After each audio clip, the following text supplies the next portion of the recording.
Good morning, everybody. I'd like to thank Mr. Conan for having me here to read a book to you today. Feels great to be back in the building for just a short time, and it sure is quiet, and it'll be an exciting time when everybody's back in here. But let me read a book to you that I found today. It's called We Don't Eat Our Classmates by Ryan T. Higgins. I'll show you. It says, "Hey kids, you will never be eaten by a T-Rex. They're extinct, I promise." So let's meet the T-Rex. His name is Penelope Rex. Can you see him there? Penelope Rex was nervous because it was his first day of school. It's not every day a little T-Rex starts school. What are my classmates going to be like? Will they be nice? How many teeth will they have? This was very important. And here is Penelope getting ready to go to school.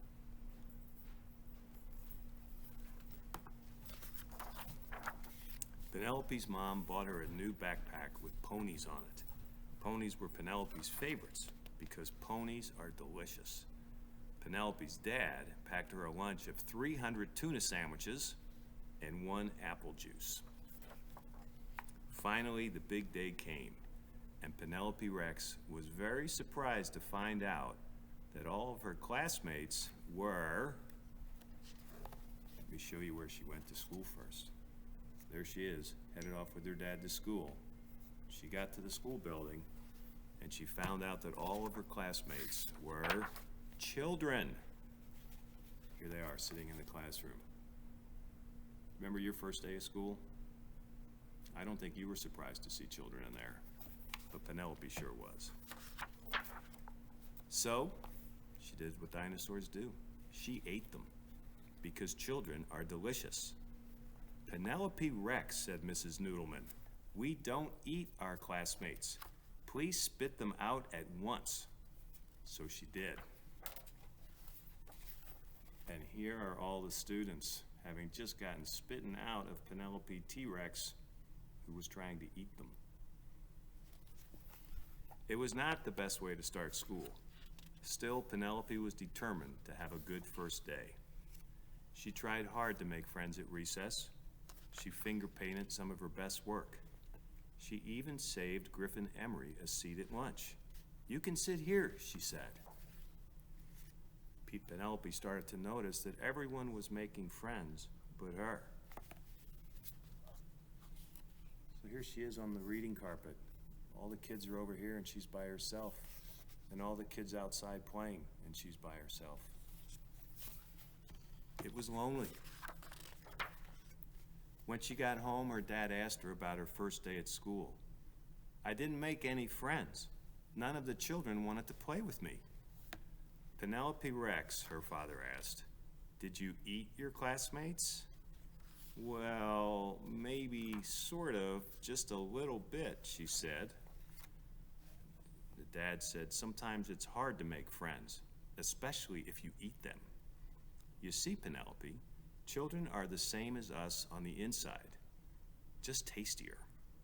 That gave Penelope a lot to think about. And there she is at night, just thinking about what that was like to eat those children.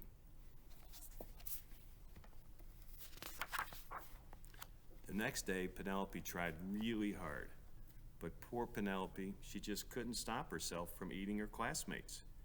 "Mrs. Noodleman," somebody yelled, "Penelope ate William Amato again." And the kids were all afraid of her. Except Walter.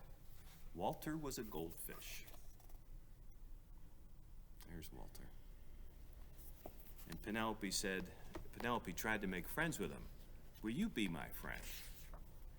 And he stuck his finger into the little fishing bowl there. And what happened? Chomp. "Eee!" cried Penelope. "He's eating my finger! Wow!" And here you can see the goldfish is trying to eat the dinosaur. A little twist of the tables there.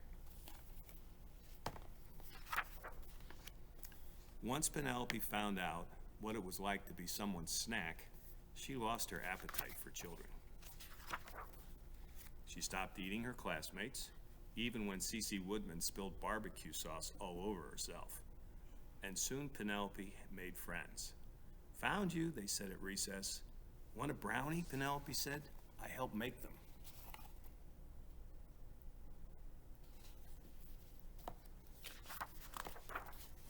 Now, even when children look especially delicious, she peeks at Walter, the goldfish, and remembers what it's like when someone tries to eat you. And Walter, the goldfish, he stares right back, and he licks his lips. Because dinosaurs are delicious. Spoken true words from Walter the goldfish. And that's the end of our story here today. So I just want to take a moment to thank you guys for listening to the book. It's kind of a fun book, isn't it?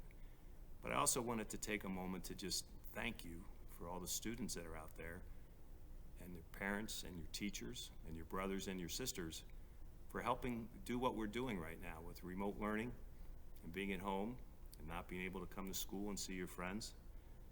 We're all on a team trying to keep our city healthy, and you guys are doing your part.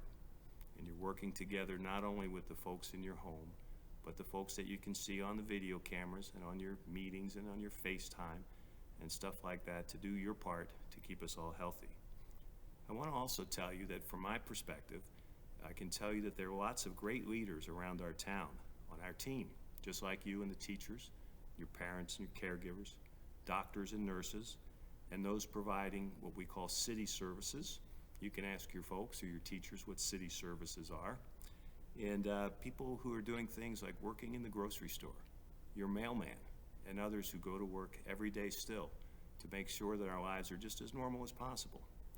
There's a lot of communication, there's a lot of respect at the top with the folks who are making this happen, and we're all working together as a team here in our community to keep us healthy and get us back to normal times as soon as we can. So thanks for doing your part. I think the one thing we all miss the most are getting hugs from our friends and our neighbors.